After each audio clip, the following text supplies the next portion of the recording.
All right, so something that, okay, so this is where it's a new chapter, but also connecting it sort of to what we did in the last chapter. This chapter, this part of chapter 5 is talking about unit rate. Now, unit rate describes an amount per one unit, because units mean single, so one, or the rate when the denominator is one. So here are a couple of examples. This says 27 cents per ounce. That's being said, that means it's 27 cents per 1 ounce. This one says 40 miles per gallon. That means it's 40 miles per 1 gallon. So that's what it means by one in the denominator. So when I look at these, and again connecting it to what we did in chapter 4, it says a bowler scores 1,106 points in 14 games. Think about what we did in chapter 4. We set up a proportion or a fraction. We did 1,106 over 14, where 1,106 is points, and then 14 games is games, so G. And we have to figure out how many points they got in one game. So we're going to put 1 in our denominator for G, for game. And then think about what we've been doing. We cross multiply, which here we just multiply 1,106 times 1, which is just 1,106. And then we're going to divide by 14. Well, 14 does not go into 1. It does not go into 11. So I have to figure out how many times 14 goes into 110. Guesstimate here, let's say it's 5. That's 70, so a little too small. If I try 7, that's 98, so that's the closest. Let's see if I can do another 14, and that would be too big. So it has to be 7, which would be 98, and then I divide or subtract 110 minus 98, which would be 12. Bring down my 6 and 126, so I'd have to figure out how many 14s go into 126, which I know 7 didn't work and 8 is 112, so let's try 9. 9 times 4 is 36, 9 times 1 is 9, 10, 11, 12, so it's exactly 9.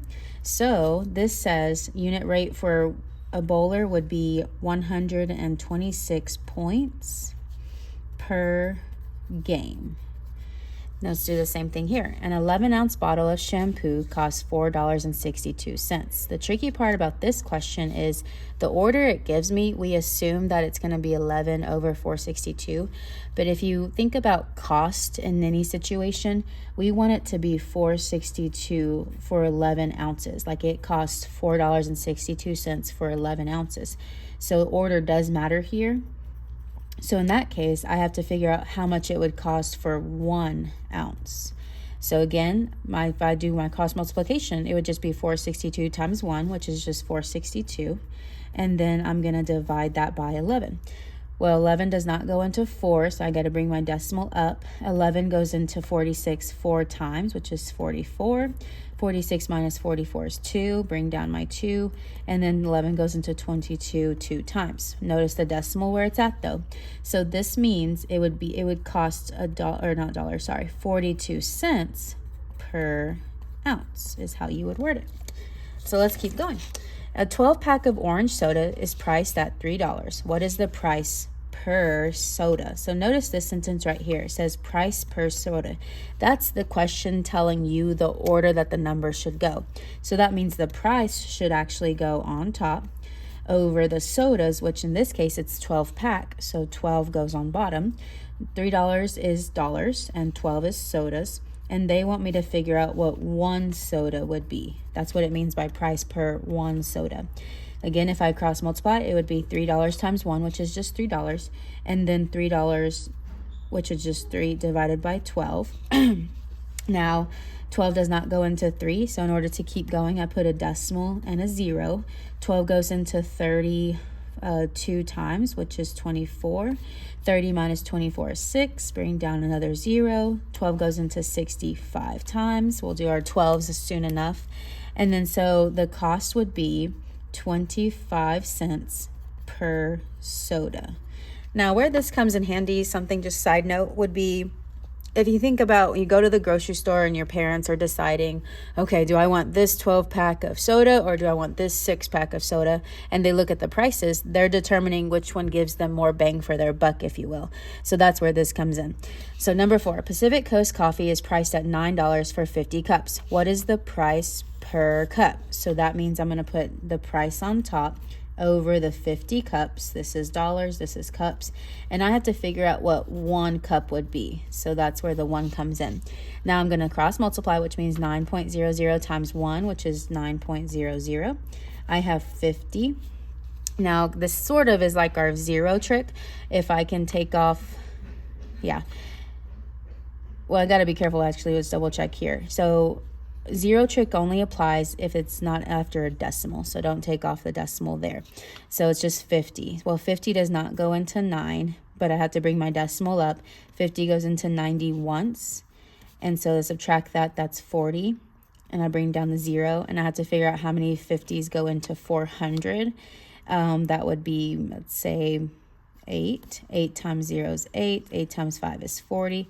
So it's 8 times. So my answer would be 18 cents per cup. And we just continue.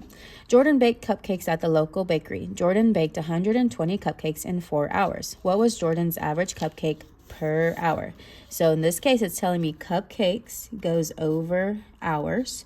So 120 is the cupcakes, and then 4 is the hours. And I have to figure out how much would be per hour. So 1 hour goes here. Then I'm going to cross multiply, which means 120 times 1, which is just 120. And then I'm going to divide by 4. So 4 does not go into 1, but 4 goes into 12 3 times, which is exactly 12. Then when I bring down the 0, 4 times 0 is just 0. So I bring up the 0. So it's not 3, it's 30. And it would be 30 cupcakes per hour. And that's how you would answer it. Number 6, there are 175 children in 5 classes. How many children per class? So right here, children per class, they're telling me 175 goes in my numerator and 5 goes in my denominator. And I have to figure out what per class is. So how many in one class? Well, 175 times 1 is just 175. 175 divided by 5. 5 does not go into 1, but 5 goes into 17 3 times, which is 15. 17 minus 15 is 2. Then bring down the 5. 5 goes into 25 5 times. So this would be 35 children per class, and that is a lot of children because there's already 25 of y'all. Carson went to the farmer's market and bought 3.5 pounds of lettuce for $8.75. What is the cost per pound? So notice this one's a tricky one because even though 3.5 came first in the sentence doesn't mean it actually goes first. Cost per pound means the cost goes on top and the pounds goes on bottom. So watch out for those. And I'm still trying to figure out what 1 pound would be. So 875 times 1 is just 875. I'm going to divide that by 3.5. And remember what we do when we divide by decimal.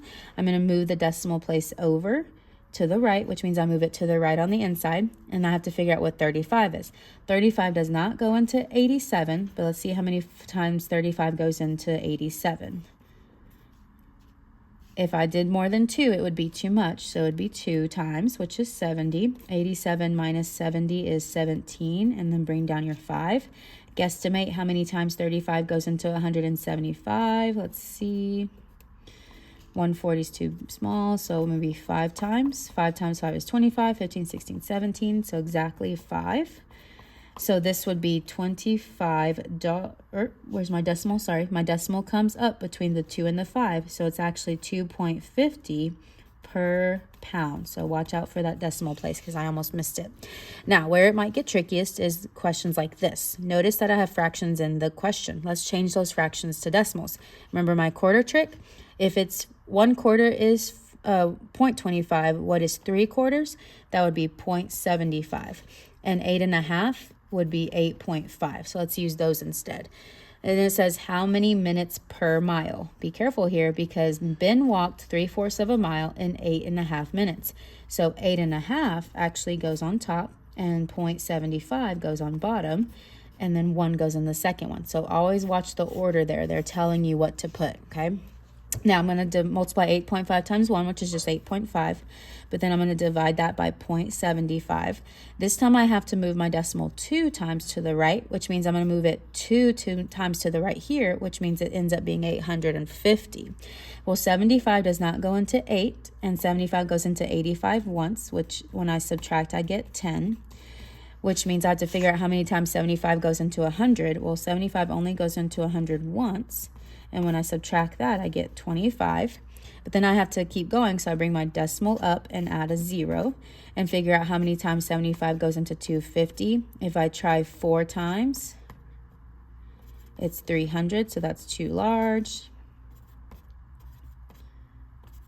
And it would be 3 times, so that's 225. 250 minus 225 is another 25, and then you start to see a pattern. So technically it would be 33 repeating. So it's 11.33 minutes per mile, which is way better than what I could do. Okay. Now let's talk about where it could be in the table situation. The table below shows the number of cupcakes and the number of cakes made by each of the 4 bakeries each day. Which bakery makes the most cupcakes per cake? So notice this situation is cupcakes per cake. That means this side is the cupcakes, this is the cakes. These are the numbers that need to go in my numerator. So in this case, it would be 360 over 28. This one would be 400 over 35. This one would be 375 over 25, and this would be 385 over 30.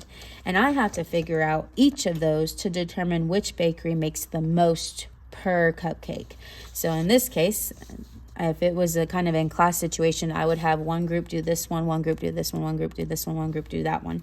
But we would ultimately have to divide each of these out and see what each person would make and which one has the most. For time's sake, that's pretty much what you do. In this case right here, 4 members of the track team ran over the weekend. Who ran the fastest? Fastest per mile. So fastest means time, which would mean it would be 105 over the miles, which is 13, 153 over 18, and 176 over 20, and 140 over 15. Now I am going to work all of these out because I want to show you a tricky part about this question. Now I'm going to work these out and I'm going to pause the video so it's going to jump to my answers. But just know that all I'm doing is dividing each of these out. So after working out each of those, I noticed that Marcus has a time of 8.07 seconds. Joseph has a time of 8.50 seconds. Harper has a time of 8.80 seconds. And then Nikki has a time of 9.33 seconds. This is the tricky part. Faster doesn't actually mean bigger number. So Nikki actually came in last place.